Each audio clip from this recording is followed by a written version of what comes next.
Let's go to Jim Morgan, who's on line number 2 now. Mr. Morgan, welcome to the program. Good afternoon, Pete. How are you? I'm dizzy now from all the calculation and trying to size this up and hold numbers in my head. And I appreciate that, Joe. I know I'm not going to talk too much about the figures and the actual numbers given out, but I want to say one thing first. I agree with what Mr. Ball had said today on your program, your interview with him. Which part? Well, the part about having something coming back to the shareholder, to the ratepayers. I mean, the ratepayers deserve to have something come back. They don't deserve to be having a major increase, whether it be 40%, 60%, or 70% increase on their light bills. Mm-hmm. But I got to tell Mr. Ball there's one big concern, and that is revenues. Where's our revenues going to come from? A couple of days ago, the Hydro-Quebec confirmed publicly that they had over 5,000 surplus megawatts of power. Yep. 5,000. Yep. But they can't sell it. Same as what they essentially realized out of the Upper Churchill, yeah. That's right. And they can't sell it. And the last time they made a contract down in New England States, or the New England itself, was 5 cents per kilowatt hour.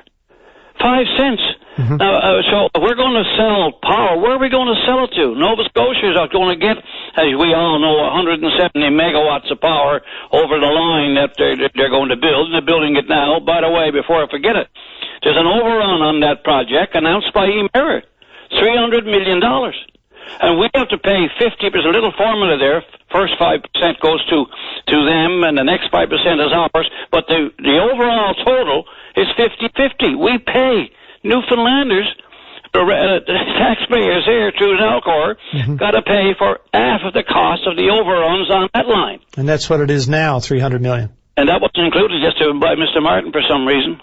Dropped off conveniently. Mr. Martin, and I'm not going to say he tells lies, but he don't tell all the facts.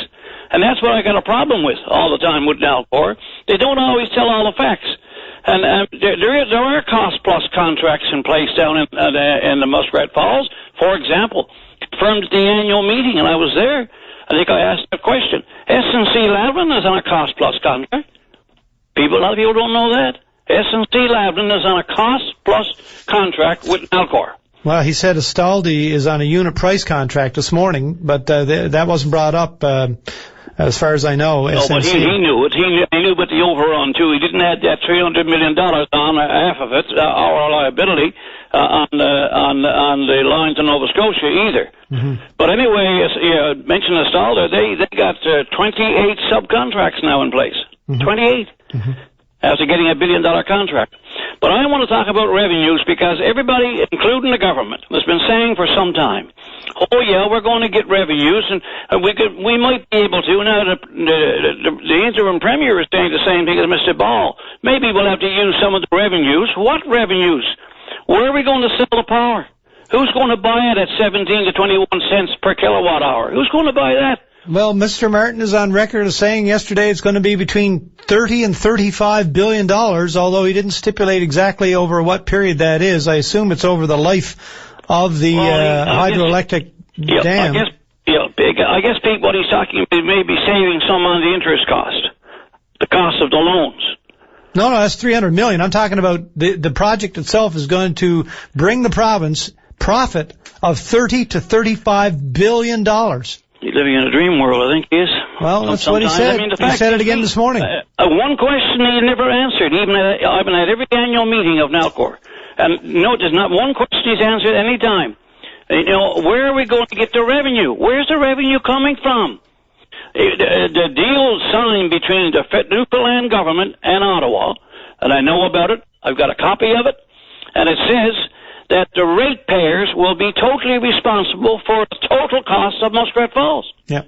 So the ratepayers are going to pay all the costs. Mm-hmm. Now, getting off that for a little while, they also stressed at the last annual meeting, specified by Mr. Martin 3 times, the Public Utilities Board will have nothing to do with the final setting of power for Muskrat Falls. No role for them. Yep. There's an agreement made, and that agreement will be put in place by the Newfoundland government, whoever's there at the time. Of necessity, because the loan has to be repaid. That's right. Yeah. That's right. So now, if you look at that cost, total, and then you look at the fact that you're going to get revenue, if we have to use it, like Mr. Ball said, to offset the cost of the ratepayers. Where's it coming from? Nobody knows. I mean, the last deal made down on the eastern part of the USA was 5 cents per kilowatt hour. That was put in place by Hydro-Quebec. Yeah, it's a fair point. Presumably some of that, explanation will be coming forward. He can't toss around numbers like 30 to 35 billion without giving us some indication of where he gets that. But listen, we do have to run to our break at the top of the hour. I'm going to try to squeeze in Mike after you. Can you clue it up in, say, 30 seconds first? I'll just say that clearly and sincerely that Mr. Ball today impressed me. What he's talking about. He wasn't too clear before. I never got a clear picture where he stood on his big deal, bungling deal in Labrador. Bungled deal, I should say.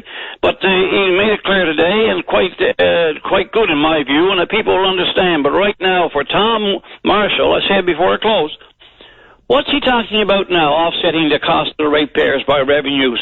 Why didn't he say this before? He was a key player in the Muskrat Falls, Minister of Finance in particular, key player.